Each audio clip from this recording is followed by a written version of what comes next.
আসসালামু আলাইকুম। Thoughts of ইঞ্জিনিয়ারের আরও একটি নতুন ভিডিওতে আপনাদের স্বাগতম। আপনারা দেখতে পাচ্ছেন আমাদের বিম বাঁধার কাজ প্রায় শেষ। আজকের ভিডিওতে আপনাদের দেখাবো কিভাবে বিম এবং কলামের মাঝখানে জয়েন্ট দেওয়া হয়। আজকের ভিডিওটি খুবই গুরুত্বপূর্ণ, সবাই না টেনে সম্পূর্ণ ভিডিওটি দেখবেন। আপনারা দেখতে পাচ্ছেন আপনাদের সামনে দুটি বিম। এই দুটি বিম হলো কন্টিনিউয়াস বিম। এই দুটি বিম একসাথে কলাম ক্রস করেছে। আপনাদের যদি দেখাই, এই বিমটি এখান থেকে শুরু হয়ে শেষ পর্যন্ত চলে গিয়েছে এবং এখান থেকে আবার পেছনের দিকে শেষ পর্যন্ত চলে গিয়েছে। আপনারা দেখতে পাচ্ছেন এই বিমটিও স্ল্যাবের মাঝখান দিয়ে দুদিকে বরাবর চলে গিয়েছে। এখন যদি আপনাদের দেখাই, যখন একটি বিমের উপর দিয়ে আরেকটি বিম চলে যায়, ঠিক তখন এইভাবে একটি বিমের মেন রডের উপর দিয়ে আরেকটি বিমের উপরের মেন রড ঠিক এইভাবে চলে যায়। বিম এবং কলামের জয়েন্টের ক্ষেত্রে অবশ্যই বিমের রডগুলো কলামের ভিতর দিয়ে প্রবেশ করিয়ে দিতে হবে। কোনো অবস্থাতেই এই বিমের রডগুলো কলামের বাহির সাইড দিয়ে দেওয়া যাবে না। আপনাদের যদি একটু ভালো করে দেখাই, তাহলে আপনারা দেখতে পাবেন আমাদের বিমের রডগুলো কলামের ঠিক মাঝখান দিয়ে প্রবেশ করানো হয়েছে। এখানে আপনারা দেখতে পাচ্ছেন আমাদের বিমের 3টি মেইন রডই কলামের ঠিক মাঝখান দিয়ে প্রবেশ করানো হয়েছে। আমরা কোনো রডই বিমের বাইর সাইড দিয়ে প্রোভাইড করিনি।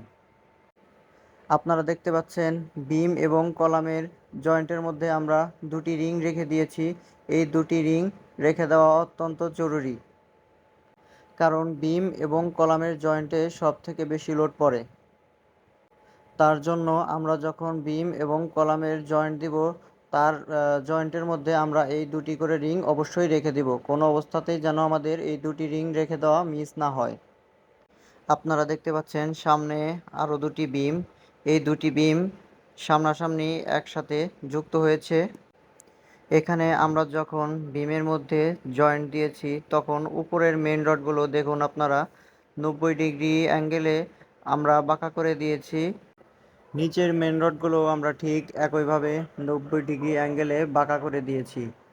আমরা দুটি বিমেরই এভাবে নিচের এবং উপরের মেন রডগুলো 90 ডিগ্রি অ্যাঙ্গেলে বাঁকা করে দিয়েছি। আপনারা দেখতে পাচ্ছেন এখানে আরও দুটি বিম পরস্পর একত্রিত হয়েছে।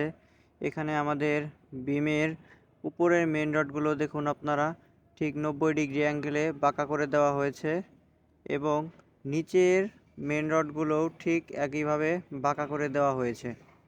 এখানে আমাদের মেইন বিমের পাশাপাশি স্ল্যাবকে সাপোর্ট দেওয়ার জন্য আরও একটি কনসিল বিমও যুক্ত করা হয়েছে।